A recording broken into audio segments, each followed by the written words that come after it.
The massive radar screens at the naval base flickered with unusual patterns as Lieutenant Kate Morrison leaned forward, her eyes narrowing at the strange signals. The readings were unlike anything she had encountered in her 8 years of service.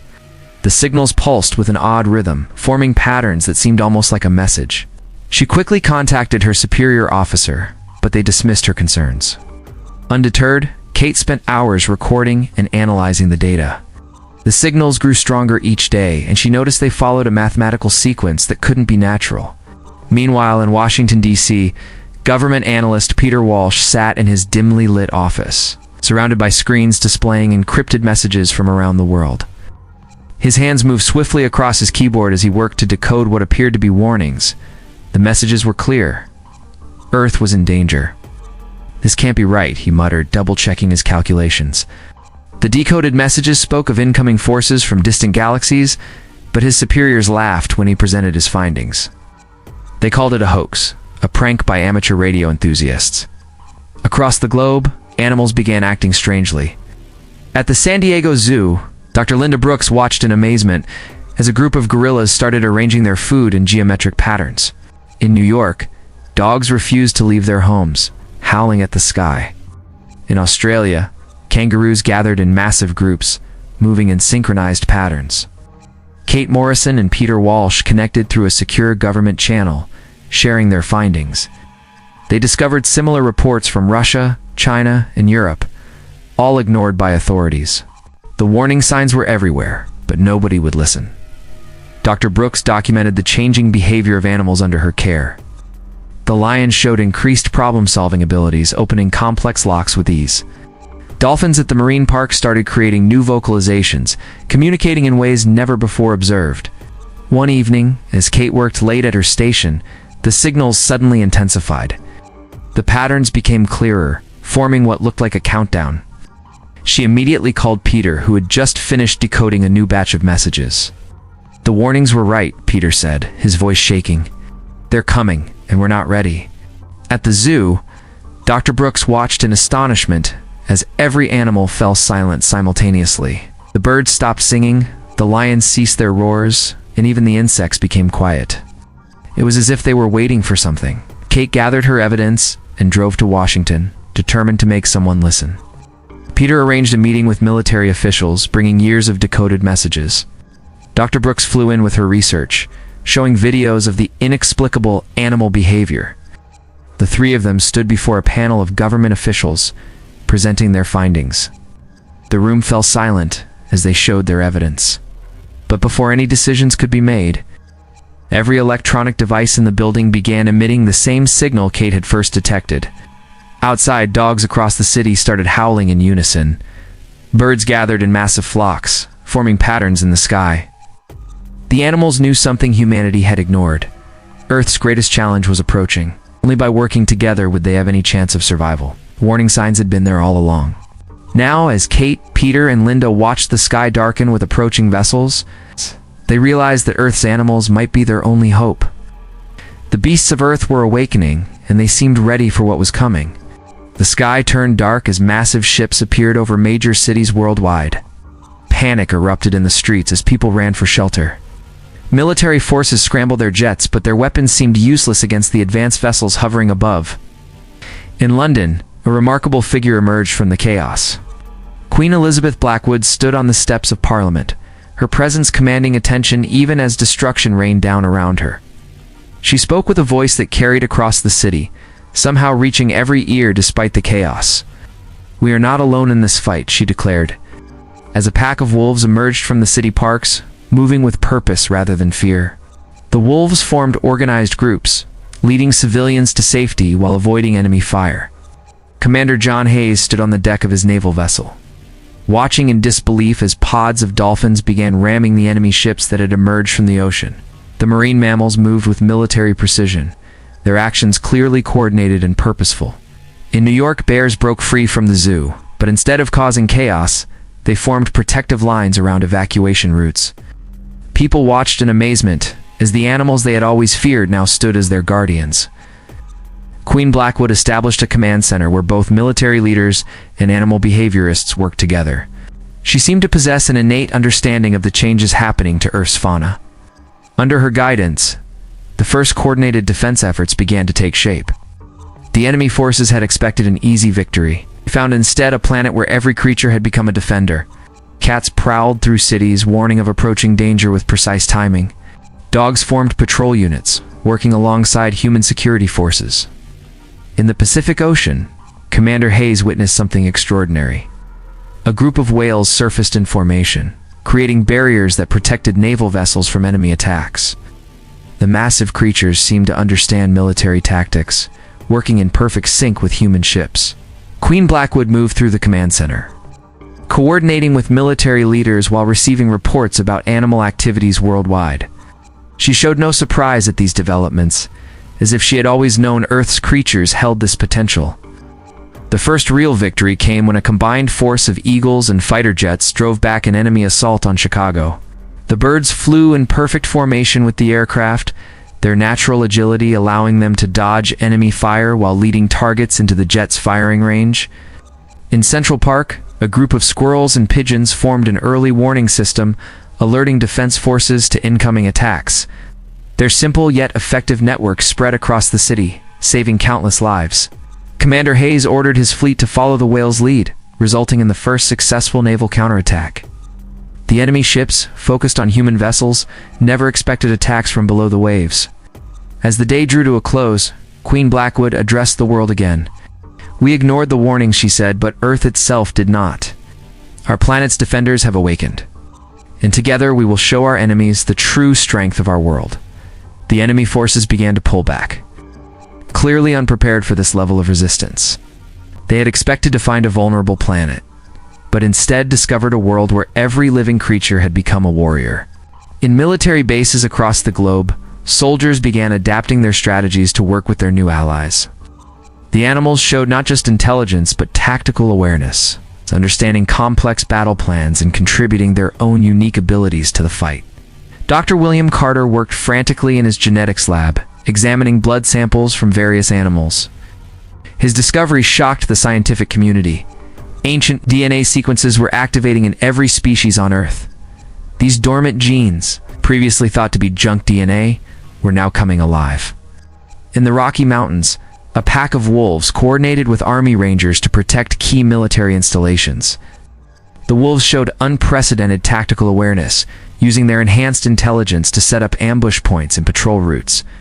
Their howls carried coded messages across valleys, creating a communication network that enemy forces couldn't decode. Bears emerged from forests nationwide, their strength now matched by remarkable intelligence. They worked with engineering teams, using their powerful bodies to clear debris and build defensive structures. Their thick fur proved resistant to enemy weapons, making them perfect for frontline combat. Along the coastlines, dolphins and whales continued their defense of naval operations. Dr. Carter's research revealed their brains had developed new neural pathways, allowing them to understand complex military strategies. They created sonar screens that confused enemy sensors and protected human ships. Queen Blackwood established direct communication with the enhanced animals through a method that baffled scientists. She spent hours in conference with packs of wolves, groups of gorillas, and even swarms of birds. Each species brought unique insights to the war effort. In the skies, eagles and falcons formed aerial reconnaissance teams. They could spot enemy movements from miles away and relay information back to human forces. Their enhanced vision allowed them to see weaknesses in enemy ships that human technology had missed. Dr. Carter made another breakthrough. When he discovered the animals were developing a shared consciousness, while each species maintained its unique traits, they could now coordinate their efforts across vast distances. Lions in Africa knew what polar bears in the Arctic were planning. The enemy forces struggled to adapt this new type of warfare. Their advanced technology proved less effective against the unpredictable and natural fighting styles of Earth's awakened creatures. A group of elephants could disable their ground vehicles simply by charging in formation. In urban areas, smaller animals proved equally valuable.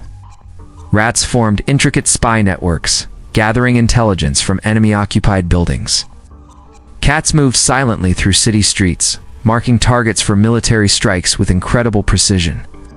Queen Blackwood received reports of similar awakenings happening in the ocean's depths. Deep-sea creatures, their intelligence now vastly increased, began attacking enemy underwater bases. Even sharks showed coordinated hunting patterns, targeting enemy vessels with surgical precision. Dr. Carter worked to document these changes, knowing they would permanently alter life on Earth. The animals weren't just fighting, they were evolving. Each day brought new developments in their abilities and intelligence. In the Amazon rainforest, jaguars and monkeys formed joint patrol units, protecting vital resources from enemy raids. The monkey's agility and the jaguar's strength created an unbeatable combination in the dense jungle environment. The awakening spread to insects as well. Bee colonies began conducting coordinated attacks on enemy positions, their stings somehow penetrating advanced armor. Ant colonies worked together to create living bridges and barriers, helping ground forces move through difficult terrain. As Dr. Carter shared his findings with Queen Blackwood, they realized this was more than just an awakening. It was Earth's natural defense system, dormant for millions of years, finally activated by the greatest threat humanity had ever faced. The planet itself had decided to fight back. General Mary Sullivan stood at the command center, reviewing battle plans with an unusual group of advisors. A massive grizzly bear pointed at map locations with surprising precision, while eagles perched nearby, their keen eyes focused on tactical displays. The combined human-animal assault teams had proven incredibly effective. Sullivan's innovative strategy paired military units with specific animal groups, maximizing their natural abilities. Mountain lions led stealth operations, while gorillas provided heavy support for infantry units. Captain Daniel Wright developed new combat formations that incorporated the animal's strengths. He watched with pride as his unit practiced alongside a pack of wolves. The soldiers moved silently through dense forest, their movements perfectly synchronized with their four-legged companions. In the skies, fighter pilots flew in formation with eagles and falcons. The birds could spot enemy weak points and guide missiles to their targets with incredible accuracy.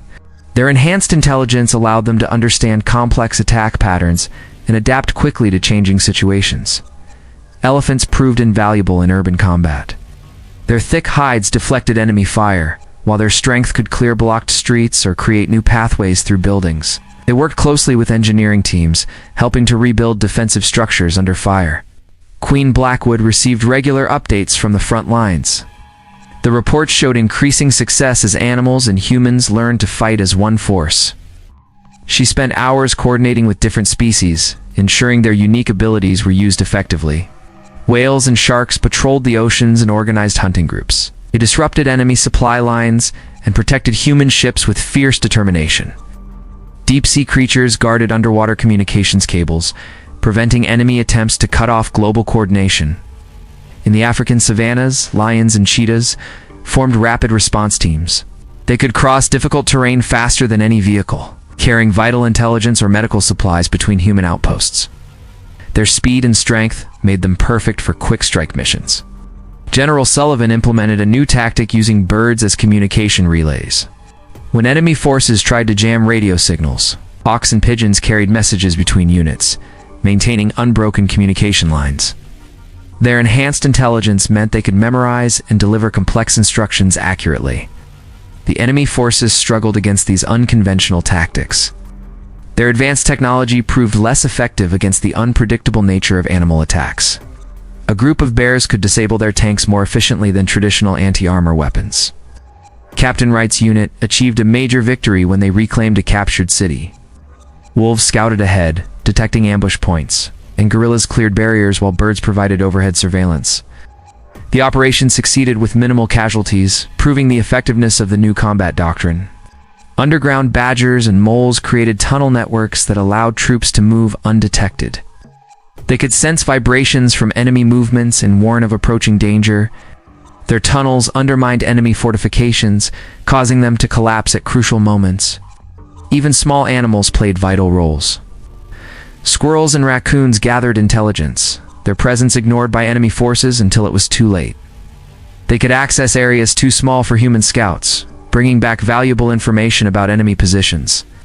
General Sullivan's strategies continued to evolve as she learned more about the animal's capabilities. Each species brought unique advantages to the battlefield, and their enhanced intelligence meant they could understand and execute complex battle plans. The tide of war was turning, The combined forces of humanity and Earth's awakened creatures were pushing back the invasion on all fronts. Queen Blackwood's vision of unified resistance was becoming reality, as humans and animals fought together to protect their shared home. Queen Blackwood stood at the Global Command Center, orchestrating the final phase of Earth's defense. Screens showed coordinated attacks happening across the planet as humans and animals launched their decisive offensive. The time had come to end this war. The synchronized assault began at dawn. In North America, bears and wolves led the charge alongside armored divisions. Their combined strength smashed through enemy lines with unprecedented force. Eagles guided missile strikes with perfect precision, while hawks disrupted enemy communications. Across the oceans, whales and dolphins executed devastating attacks on enemy vessels. They created massive waves that capsized smaller ships while protecting human naval forces. Deep-sea creatures emerged from the trenches, their pressure-adapted bodies crushing enemy underwater bases. In Asia, elephants and tigers coordinated with infantry units, clearing cities block by block. The elephant's strength and the tiger's speed created an unstoppable force. Monkeys swung through urban environments, dropping explosives on enemy positions with surprising accuracy. Dr. Linda Brooks documented everything from a mobile research station. The animals showed increasing signs of permanent evolution. Their intelligence now matched or exceeded human levels in specialized areas. They could understand complex strategies and adapt tactics mid-battle. Queen Blackwood received reports of enemy forces retreating worldwide. The invaders had never encountered resistance like this. Their advanced technology proved useless against the combined might of Earth's awakened creatures and human military power. In Africa, lions and cheetahs led lightning-fast raids that crippled enemy supply lines. Rhinos charged through defensive positions, their thick hides shrugging off energy weapons. Even the smallest creatures played their part, with insects swarming into enemy machinery and disabling it from within.